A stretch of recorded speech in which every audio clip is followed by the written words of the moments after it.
Welcome to TFE Talks, Navigating Wealth, Business, and Legacy, the podcast from Thomas Fisher and Edwards.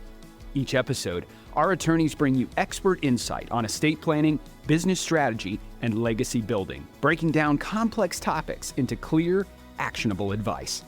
Whether you're solidifying a strategy we've discussed or preparing for what's next, this podcast is your resource for thoughtful, practical planning. You ready? Let's dive in. Hello and welcome to another edition of TFE Talks. I'm your host, Jordan Goewey, joined once again by Matt Edwards, an attorney here at Thomas Fisher and Edwards in Greenville, South Carolina. Matt, thanks for joining me once again today. Always great to be here, Jordan. And so, Matt, we're going to talk about a topic that's a little bit different this time than what we've previously done. We've talked about our estate planning topics. We've talked about some business succession topics in the past. But this time we're going to talk about something that ties into both of those, and it is something that we help our clients with, but it is a little bit different, and that is prenuptial agreements. And so, again, thanks for joining me to talk about this. And just to get us started, what is a prenuptial agreement, and how does it get you, or how does it affect estate planning and the business succession context? So a prenuptial agreement is an agreement, just by its terms, prenuptial, before the marriage. It is an agreement between spouses who are to be spouses, agreeing between them what will happen generally if the marriage ends for one reason or another, whether that's divorce or at the end of the life of one of the spouses. So death or divorce, and the prenup would outline the basic understanding of the rules between the spouses before they enter into the marriage. Yeah, and so, Matt, the real key that you said there is that it's before they enter into a marriage. And I think the people have probably heard about prenups in the news and things like that. It's something that gets talked about a lot. But why is it important that you get a prenup done before the marriage as opposed to a postnuptial agreement that you enter into after the marriage? I'd say there's two main reasons. Many states, including South Carolina, have law about prenuptial agreements and have less law about, or no law, about entering into an agreement after the marriage is entered into a postnuptial agreement. So just understanding that we can have more certainty about what the law is. Second, once the marriage is entered into, the marriage itself cannot be consideration for the contract. So this is a contract, and there has to be consideration. If you're already married, that can't be the part of the contract that is agreed to between the parties. And so generally there would have to be some exchange of assets to make a postnuptial agreement enforceable, and that's not the case with a prenuptial agreement. One concept that I think that's important to consider as part of a prenuptial agreement is that of the elective share, because sometimes I'll meet with younger clients who maybe they don't have a lot of assets now, but they expect that they'll have more assets in the future. Can you give us a little bit of background on the elective share, and especially in South Carolina, and how that ties into prenuptial planning? Sure. The elective share is a right that a surviving spouse has over the estate of a deceased spouse, the first spouse to pass away. Most states have this right. South Carolina has it. North Carolina has it. So our surrounding states do. Just by way of example, in South Carolina, that is a right to claim 1/3 of someone's assets that pass under their will or through a revocable trust. There are some assets that are excluded, but we think conceptually that this is a right to claim 1/3 of what you have when you pass away. Even if your spouse promises not to take it at your death, this is a legal right that exists. Right. We use a prenuptial agreement to often where spouses say, look, we come to the marriage, if I have my assets and you have your assets, when I pass away, my will controls my assets and your will controls yours. I promise not to claim those assets. That can be done by just general agreement, but a prenuptial agreement makes that enforceable when you pass away. Yeah, and so that's something that I think surprises my clients a lot when I talk to them about it, is that they have this idea that, well, I can always do whatever I want with my will or with my trust, but once you enter into that marriage, you really are making an agreement that I'm going to at least give you this right to a third of my estate unless we override that right with the prenup to begin with. And again, it's something that if they don't realize it until later, then maybe they're looking at a postnuptial agreement and they run into that consideration issue that you mentioned earlier. And so we've already touched on this some, but let's talk some about the legal requirements for a prenup in South Carolina. I imagine that it needs to be in writing. You already talked about that consideration requirement, where if it's a prenup, the marriage itself can be the consideration that makes it a binding contract. But if it's a postnup, maybe you need additional consideration.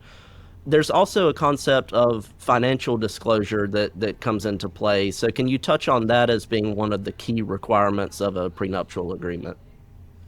Right. So our prenuptial statute in South Carolina is really one sentence in one statute. And then there's a whole host of case law that interprets it.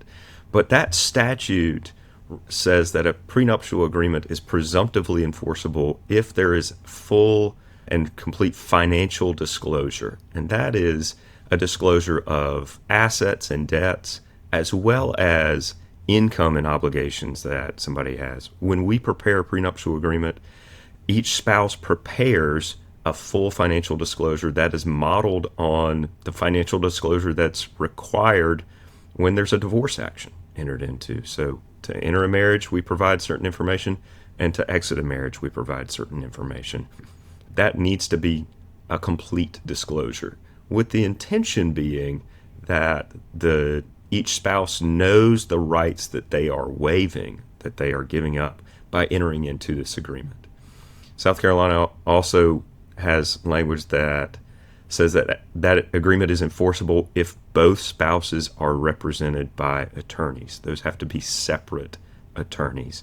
We have a number of attorneys who we work with on the quote other side of a prenuptial agreement. The prenuptial agreements are generally friendly agreements, but we do have to have separate representation to be confident that that agreement is enforceable if the marriage ends during lifetime or at death. Yeah, and I think that's a really good point as well. And I agree, it's usually not too contentious. This is obviously a happy time in the couple's lives. They're about to get married. So usually they're on the same page at that point in time. We certainly hope so. And I try to make the point to my clients that the goal is, let's focus on these issues now while we are happy with one another, so that we're not then focusing on them later when we also have emotion involved if there was a potential divorce or something like that. But to your point, I do think it is important and required by South Carolina law, but advisable even in a state other than South Carolina, that both spouses have that separate representation of an attorney, because you don't want a situation where there's later a divorce and the court's going over the prenup, and the court says, well, this person wasn't represented and therefore they got taken advantage of in some way, and it would give that spouse that didn't have representation some sort of argument that they didn't understand what they were doing. But to your point, it's something that's required by South Carolina law, which that turns off a lot of my clients. They're like, well, we don't really want to pay you for these services, much less go and get another attorney as well. But it is important and required, and something that we have to do here in the state. And I think that the prenuptial agreement is really an insurance policy.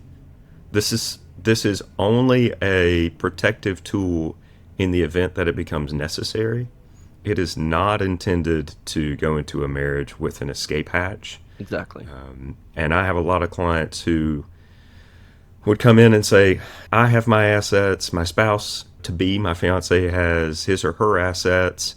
We've promised we're not going to make these claims. And I say, I believe you. And I think that is what would happen. I have concerns, though, if one of you passes away and the other is disabled at that time. It can be your children, your agents under power of attorney or otherwise, who would feel a need to make that elective share claim to access your assets. So it's not even necessarily the client who is making this claim. It could be their agent on their behalf. And we want to bind those people as well to what the parties really agree to when they're entering into the marriage. That's a really good point. And also, just going back for a moment to when we were talking about the financial disclosure, I'll also note that that's a good opportunity where we get to work with other advisors for our clients. So when we're doing that financial disclosure, we're often working along with the clients accountant, with their financial advisor to make sure that we're gathering all those assets and their values and types of assets. On our side, we also like to disclose things that they may be receiving in trust from parents or other sources, even if we don't know for sure that that's coming, because again, we want to be as open as we can so that there's no surprises and it doesn't give the other side any argument that, well, you didn't tell me about this potential life-changing inheritance that you were going to get as well. Right, right. And these agreements do not have to be for super wealthy individuals or exceedingly complex. They can be as custom as a client wants to address that termination of the prenup after a certain period of time, certain years of marriage, that there would be a certain amount of alimony or asset transfers, or they can be very simple. Like I said, just to say, yours is yours, mine is mine, and the two will not mix on that. Right. But these agreements can be very helpful for the family to just set forth what everybody agreed to and make sure that that agreement sticks throughout the marriage and the end of the marriage. Timing is also an important piece of a prenup. And so how far in advance of a wedding do you think a couple should be having the conversation about this, actually meeting with an attorney, getting the document drafted, getting it signed? What is your recommendation on the timeline for this? Jokingly, as soon as your spouse says yes, when you offer the ring, you say, and I think we need a prenuptial agreement. Probably even beforehand, actually, if you're moving to that point. Having this discussion is just a part of financial stewardship in the marital relationship. The sooner the better. This is not a often comfortable topic to discuss for people, so starting that discussion early is best. When we sign prenuptial agreements, my ideal is that we would sign the prenuptial agreement at least 3 months before the marriage. And the point is that we have case law in South Carolina and other states that says a prenuptial agreement entered into at the last minute or sprung on someone, even worse, at the last minute, can be duress. And so shortly before the marriage, the proverbial sign this prenup and or we're not walking down the aisle and the organ music is already playing, that's duress. No one can actually agree to that. And so I like to do this weeks, if not months in advance, and take the pressure off getting that agreement done, check it off the list, and then spend the time and energy enjoying moving to the marriage and planning the honeymoon. Yeah, and that's a good point as well. I think when people think about duress, they think about some sort of physical threat of violence or something like that. But that risk of public embarrassment can certainly be a form of duress that applies in the prenup context. And so that's something that we want to avoid as well by not having that last second threat that, well, we're going to call this wedding off if you don't sign this. Absolutely. That's certainly not the way we want to approach things. You mentioned something there about how this is a difficult or an uncomfortable conversation to have, because again, you don't really want that, yes, I do, but let's sign this document first. Right. That's not a fun conversation to have. Do you have any advice on how to best approach that conversation? It's really just honestly, many times this is a conversation that people are already having to say, I have my, certainly if it's a second marriage where there's kids by one or the other spouse already, I have my assets, I have my kids, and making it a part of the financial discussion. Or it's okay to blame the attorney. My attorney says I have to have one of these things, and it's really useful, and it's a good thing to have. But it just needs to be an open and honest discussion. I've never found a great way to broach it other than to say, I think that this is helpful and a gift for your family to have clarity. And again, at the end of the day, you can agree later in a later agreement to nullify the prenuptial agreement. So this is not a permanent thing necessarily, but having the conversation openly and honestly, which is what you would expect to enter into with marriage anyway, is how we would approach it. And Matt, so this is usually the part of the podcast where I would ask you for the practical advice that we give clients for the topic of the day. In this case, I don't know that we could say it any better than Kanye West did when he said, we want prenup, yeah, it's something that you need to have. Does that pretty much cover it in this case? I think so. Like it is not a bad thing. This is not a curse. This is not a blemish. It is a gift. A well thought out prenuptial agreement is a gift to your spouse, to your family, and it really helps to have open and frank discussion about these things early, can solidify the marriage and let you move to the wedding and life together with real clarity.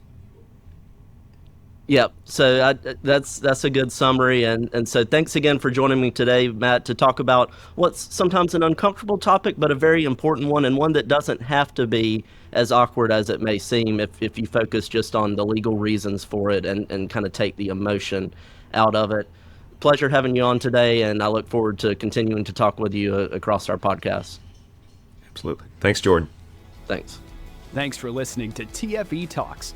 For more information, please visit our website at www.tfelawfirm.com. You can also follow us on LinkedIn, Facebook, and Instagram by clicking the links below in the show notes. If you have any questions about topics discussed in the episode, or you have recommendations for future topics, please email us at info@tfelawfirm.com. See you next time.